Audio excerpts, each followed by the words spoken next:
Howdy ho, friends. I think I'm going to do something a little bit different video-wise today. Some of you will like it, some will find it kind of interesting. We are going to the Boneyard. No, it's not the sketchy part of town where you can get a happy, well, giggity. I need to do some research and find some parts. And I'm thinking, you know what? I'm just going to go ahead and take you along with me on the journey.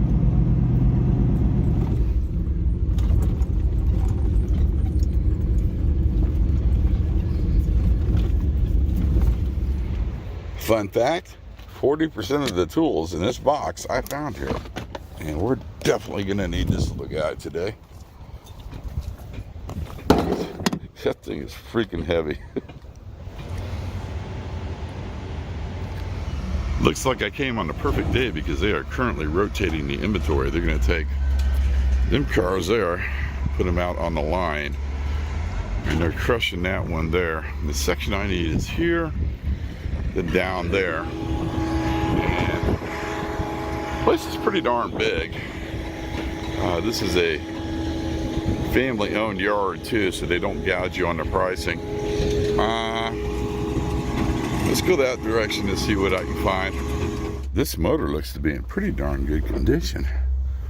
Typical leaking, and it's definitely a V8, but in order to tell, you look at this tag right here on the Fords. And then you get your spark plug gap, your exact motor, on the ID number for it. That wind's coming up, and this thing's like a big mouse trap, so I need to be careful. I do need the mass airflow sensor valve body, but that's not what I'm here for. I'll keep this in mind for future references. Power steering.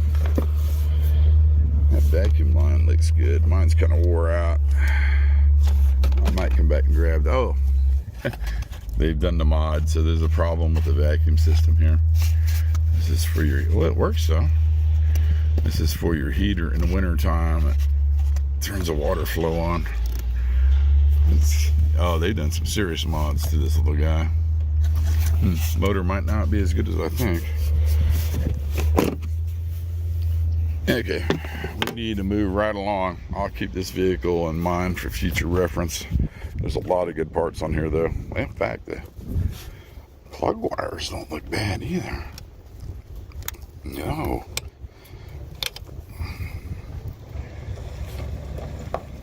Wow, those are, really good shape. So are these. Okay, well, this is not why we came down there, but keep this in mind for future reference. We need to go that way. I've now made it to the van sections, and this bulkhead is in really good shape.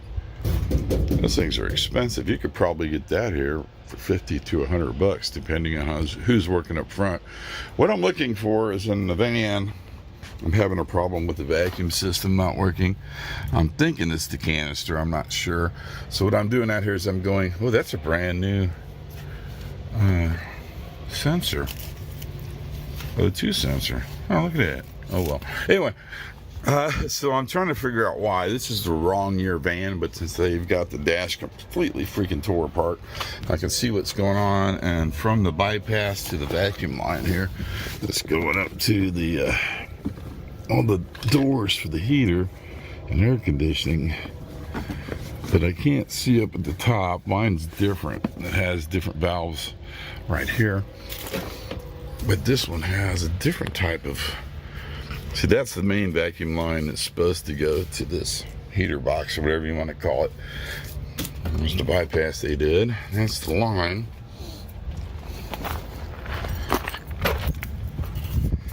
And that's where it comes out up here, which is supposed to attach another line here. And that's what I'm trying to figure out.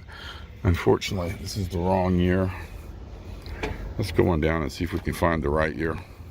I did check the VIN number. It's not the same year van as I have, but it's in the same grouping, which means all this should be exactly the same. When you weren't looking, I went ahead and pulled all the screws out. What I'm doing is taking this apart like as if I would do it in my van. That way if I screw up and break this one, I can learn from my mistake. So this has definitely got some clips in it. Yep. Quick tip, grab those. You're gonna break them on your own. All right, so here we got the cigarette lighter that we need to pull out, and I can't do that without my pocket screwdriver, so we'll grab that in a minute. Let's take a look inside. Okay. Oh, what is this? Crap. Okay, that's the T valve. That's usually what goes out. That's a one-way check valve. And that's another one, which means they have the, yep, there's the vacuum canister. All right, let me peel the onion a bit, and I'll be right back. Yep, I went bee deep in this one. I took the whole front of the dash apart. This cowl right here is not that hard to take off. It just pops out. One thing I do like to do, and a lot of people don't, they'll rip these wires out of the switches. I don't do that. I cut it because the next guy might actually need the switch. You can tell on this one that the heater switch is shot. A couple things I like to grab are these nubbins and sometimes the clips. The plastic ones are kind of a pain because they break, but the metal ones, they just slip right off the pick. And oh, this is important. This is your airbag. It mounts right here. It is a very, very good idea to disconnect your battery, then hold the two terminals together for like 3 minutes or so to discharge any static. Because if you're screwing around and set this thing off, it's not going to be fun. Okay, where are we? Sidetracked already. So, what we're doing here is trying to figure out what's going on.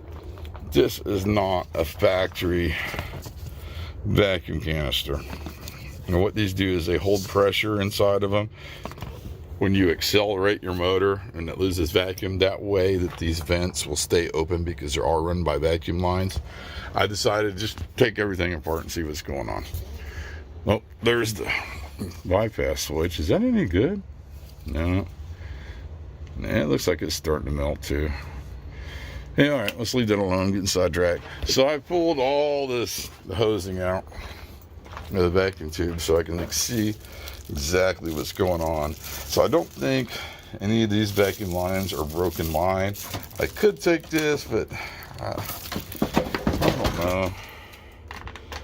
Sorry, I don't think I need it. And if I do, I can always come back out and get it. I know where it is. So we did some tracing. I traced all these lines right here, and they're nice and flexible. There is literally no way that it could have broke going from here all the way across up into the I guess heater controls or whatever. I don't know what that's called at the moment. I might take that fitting though. Okay, that's for something else. So what I did, now there's several different vans out here. We got the red one over there, we got two white ones behind me, all the wrong freaking year. So I can't really tell, but I did go online with what limited internet I got. That's not where the vacuum canister should mount. According to what I've seen, they mount up in here somewhere, which I can't find unless it's buried behind this mess. I did take my hand up there and trace all the lines, and I know where they go. So this one right here with the grommet on it went through this hole right there, and I did confirm that on the red van. Let's go take a look real quick. There we go. We're confirming now on the red band is where it comes here, hold through the, boy, my big hand, and see where it goes to the firewall. As you can see, this year, there's no vacuum canister, it's the black box. And the controls are totally different. And the line going to the motor is in a different location. Let's go back to the other van. Suddenly this area got really busy. Okay, so this is the main line coming off our block. Right there. I'm taking that. This one's in really good shape, so the one on mine might be broken. And it does have an extra nubbin on it. Where we go? Extra nubbin on it. So I'll figure that one out. So this one I'm definitely taking because I feel bad if I don't pay for anything. So back into the van, here we go. That came through there and originally connected to this line, this under bypass. And somehow, some way, it went to a vacuum line. So I don't know if the original vacuum canister was there or not. The holes for it there. The only way to tell is open my van up or go up to a friend of mine's shop and look at all data and get the schematic, which I'm probably gonna do. So I'm not taking that. But I think I'm going to take these vacuum lines off this canister here. And then pull that one off this for the door for the air. And then this gently, where's that go? Okay, that goes up there to that.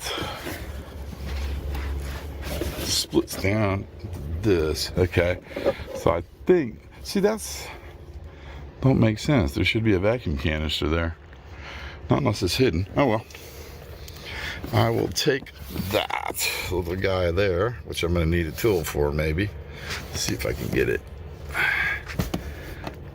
I don't want to break it, man. Oh, okay, looks like I'm already committed. Be right back. I need to undo this real quick. I have a neighbor.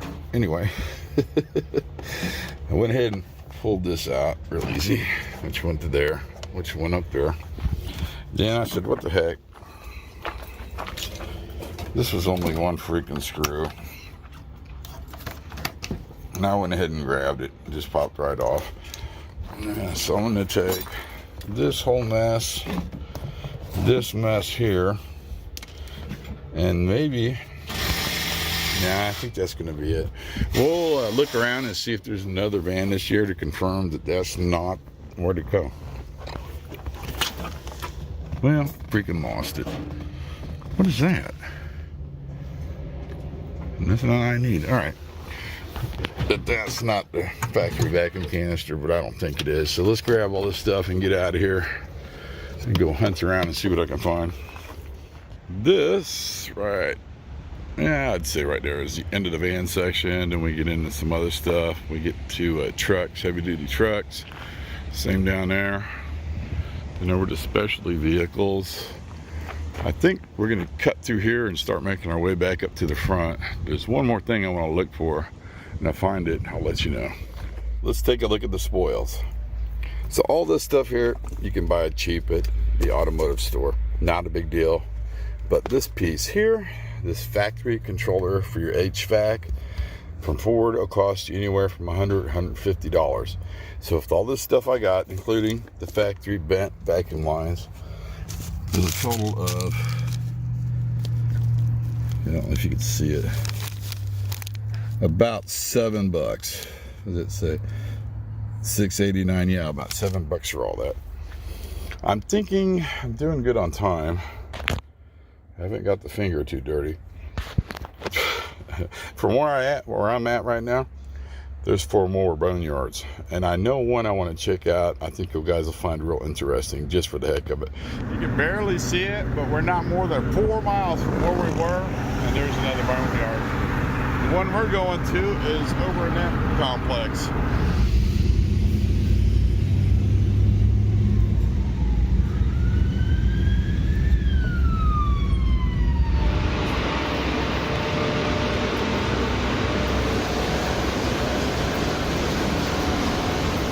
Been in here about 10 minutes, already walked up on a Ford Explorer, nothing in the secret compartment, and she's been pretty well stripped. Check the front real quick.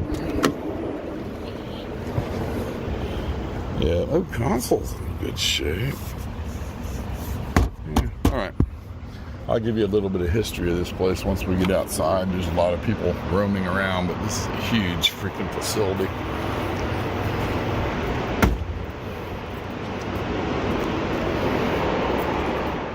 This used to be the van and truck side of the facility, and obviously it is not anymore.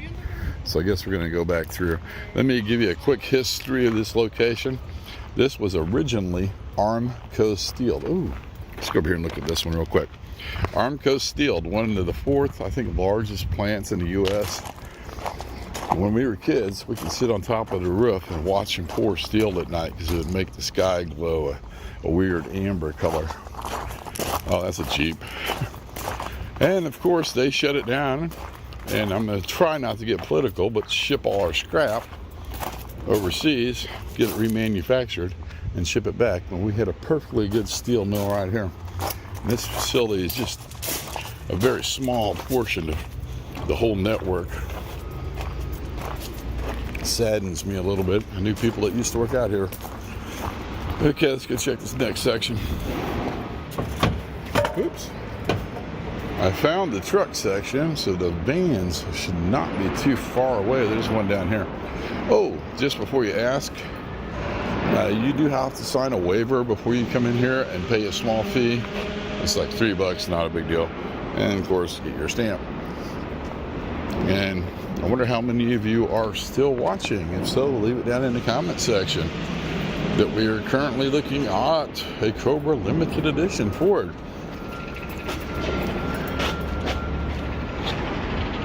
Huh.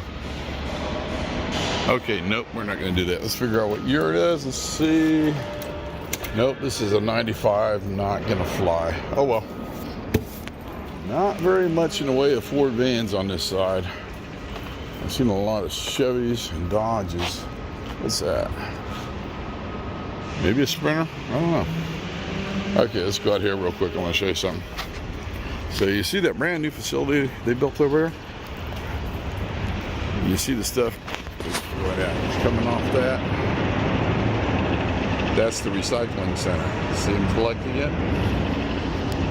That's what gets shipped off to Woo, I almost screwed up big time. That's what gets shipped off overseas. You get melted down and remanufactured into steel when they could have done it here. Okay, let's go out on this side. Just to give you a view, that's the building we just came out of. Here's the other lot on the other side. I think this is the west lot. There's the recycling center. There's an old Armco building. There used to be one right there. It's gone. There's another one. There's part of it there. There's part of it there. And there's part of it there. And if we drive down and past the bridge, there's more in that location. And we're right next to, I think it's the Little Blue River that heads out to the Missouri.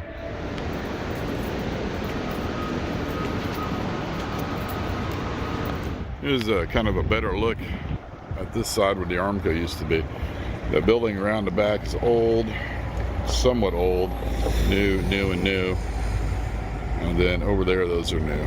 But that used to be the whole Armco facility. Friends, I do believe it is time to wrap this here video up before we get on the highway. I know this is not my usual content, but I figured, hey, what the heck? Let's go for it. Heck, who knows? There might be even a video of me fixing the van. I doubt it, though. We should be back to normal content by next week. Hopefully you made it all the way through. Let me know if you did, friends. I'd like to know. So I should say, I guess I'll see you on YouTube. And, well, I haven't seen, yeah, see you on YouTube. Thanks for watching, everybody.